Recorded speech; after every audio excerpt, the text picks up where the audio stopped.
আসসালামু আলাইকুম রহমতুল্লাহি ওবরাকাতুহু। প্রিয় দর্শক মণ্ডলী, দীর্ঘদিন পর আবার তাইসিরুল কোরআন কায়দা এর 25তম পর্ব শুরু করছি। 25তম পর্ব রয়েছে লিনের হরফ। জবরের বাম পাশে জজমওয়ালা ওয়াও যদি হয় তাহলে লিনের হরফ। জবরের বাম পাশে জজমওয়ালা ইয়া যদি হয় তাহলে সেটি হবে লিনের হরফ। লিনের হরফের বামের হরফে ওকফ করলে এক আলিফ টানিয়া পড়িতে হয়, ইহাকে মধ্যে লিন বলে। আমরা এই যে জবরের বাম পাশে জজমওয়ালা ওয়াও যদি এমন হয় তাহলে এটা হবে লিনের হরফ। আর লিনের হরফের বামের হরফে এই যে লিনের হরফ ওয়াও এর বামের হরফ হচ্ছে ফা, এরপরে যদি ওকফ হয় তাহলে এক আলিফ টানিয়া পড়িতে হয়। ঠিক আছে, তাহলে আমরা আজকের পড়া শুরু করি। খ ওয়াও জবর খৌ, ফা দুই পেশ ফুন, খৌ ফুন। আর যদি আপনি এখানে অক্ফ করেন খৌফ, হবে হচ্ছে খৌফ। নুন ওয়াও জবর নাও, মিম দুই পেশ মুন, নাও মুন। আমরা যদি এখানে ওয়াকফ করি লাস্টে তাহলে হবে নাউম, নাউম। কফ পেশ কু, র ইয়া জবর রই, কুরই। শিন দুই জের শিন, কুরই শিন, কুরই শিন।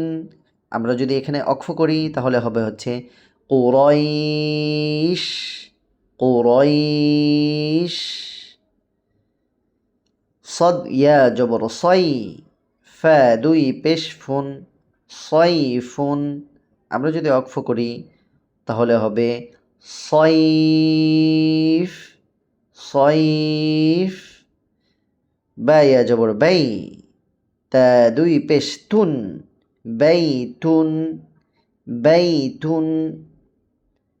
আমরা উচ্চারণের দিকে কিন্তু সবসময় সুন্দরভাবে খেয়াল রাখবো যেন আমাদের উচ্চারণটা সহি শুদ্ধ হয়। আর যদি আমরা এখানে ওয়াকফ করি তাহলে কি হবে বাইত, বাইত। এরপরে হচ্ছে হামজার পরে মদ আসিলে মধ্যে বদল বলে।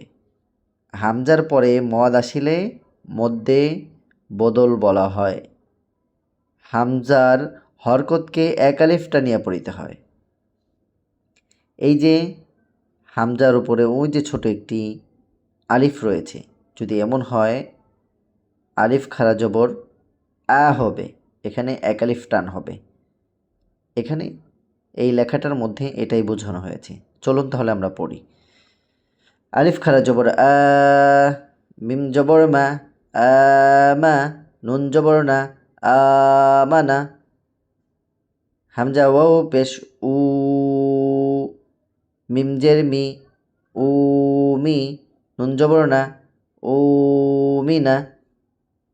হামজা ইয়া জের ই, মিম আলিফ জবর মা, ইমা। নুন আলিফ দুই জবর নান, ইমানান। এখানে যদি ওয়াকফ করি ইমানা। হামজা ওয়াও পেশ উ, তা জের তি, উতি।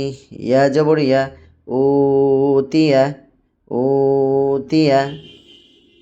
প্রিয় দর্শক মণ্ডলী, আমরা যে এখানে বাংলাগুলো আপনাদেরকে বলে দিচ্ছি, এই বাংলাগুলো আপনারা মুখস্থ করে নেবেন, দেখে দেখে মুখস্থ করে নেবেন।